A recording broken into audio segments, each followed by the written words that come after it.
Freeman Weems. I'm the pastor of the First Baptist Church in Atoka, Tennessee. And I've been pastoring here in Atoka for 39 years and working on year 40.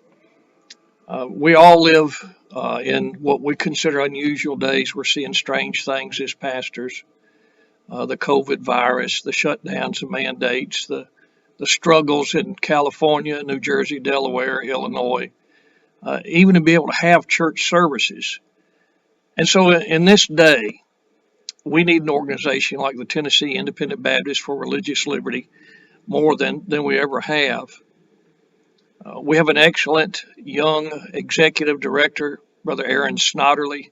He's very knowledgeable. He has good contacts. He's been involved in politics for a number of years. And he has the Christian principles, Christian values, and a biblical backbone to discuss in a reasonable way the issues that we're facing with our elected representatives in our country and in our state. I want to encourage you to be a part of the Tennessee Independent Baptist for Religious Liberty. I have served as past president. I'm now on the steering committee. And I want to tell you, we're not trying to get rich. We're not trying to pile up a lot of money. But when we first started just a few years ago, we had no idea how rapidly we would get into a position where defending our rights would become so very, very important.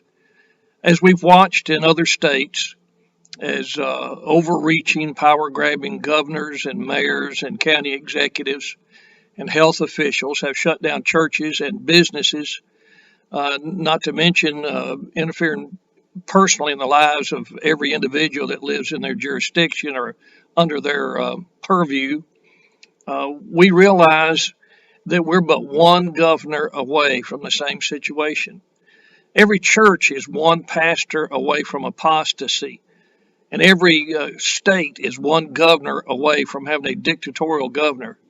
North Carolina has had some real struggles, Kentucky, and these are what we consider usually solidly conservative states, but the elections have proved differently, and we're having some real problems. Now more than ever, we need a group like the Tennessee Independent Baptist for Religious Liberty to stand up, to speak out, and to defend our rights. We need to be proactive. We've had teachings of Islam that were thrust into the schools here in my local area that Brother Aaron Snodderly got involved with and got that taken out and changed. We're going to face more and more issues like this as the days go by. I would encourage you to have Brother Aaron in to speak.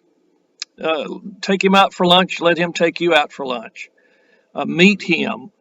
Feel him out. Talk to him. And I believe you'll be impressed with him as I have been for these about 3 years now that we've been associated. And so I want to encourage you to be a part of the Tennessee Independent Baptist for Religious Liberty. You don't join anything. There's no dues. But I would encourage you to participate, to come to the meetings that we have. And most importantly of all, we do need support. We're raising funds for special events that we do. We held the first religious service in the state capital of Tennessee in about 60 years back in February. I was unable to attend due to a severe back injury that I'd had, and I had to have surgery in March, but I watched it and I was thrilled to see what took place and the hundreds of people that showed up. We do live in strange days, but we live in days when Jesus Christ is still King.